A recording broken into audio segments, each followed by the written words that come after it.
They're intended to be an option for desperate mothers to give up their babies under the Indiana Safe Haven law. Now the Department of Child Services is calling for baby boxes to be shut down. 15 Finds Out investigator Alyssa Ivanson has been following this story for weeks and just spoke with the attorney for the baby boxes today.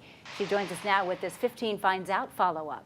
Well, just 2 days after our investigation aired last month, Safe Haven Baby Boxes met with several state officials. Well, 15 Finds Out obtained letters just sent between those two groups. The Department of Child Services is asking for the program to end, but Safe Haven Baby Boxes says they have no intention of stopping. A battle over baby boxes playing out on paper. In a letter sent last Friday, the Department of Child Services director says baby boxes are not an authorized way to protect abandoned infants under current Indiana law. There is no federal or state law that prevents them from opening and operating successfully. Indiana's Safe Haven law says an emergency medical services provider will take custody of a child up to 30 days old. Child Services says that means the baby has to be physically given to an emergency responder, and if it's placed in a baby box, it would open an abandonment investigation.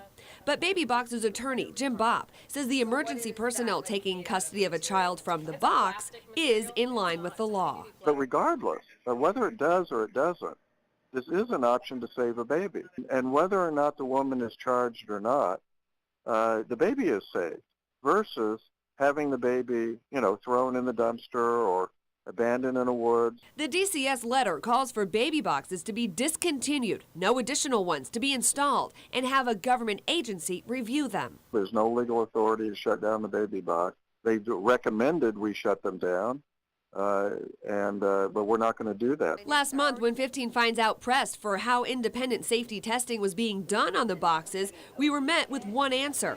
We'll release it when it becomes available. We asked again today, and we're told the lab is not finished yet. Is that with the FDA or the Consumer Product Safety Commission, a government agency? No, there's no government agencies involved because there's no federal or state law that regulates baby boxes. Now, I also just talked with State Senator Travis Holdman. He told me he's in favor of the baby boxes, but says there needs to be more discussion and guidelines to ensure their safety. When we did our first investigation last month, the baby boxes creator said she created her own safety guidelines when the legislature didn't, and she would check with her attorney about giving those to us. Well, we asked for them again today, and her attorney told us she denied our request. Now, you can see much more on this story, including all of the letters and the legislation involved, all right now on WANE.com. Alyssa Ivanson, News Channel 15.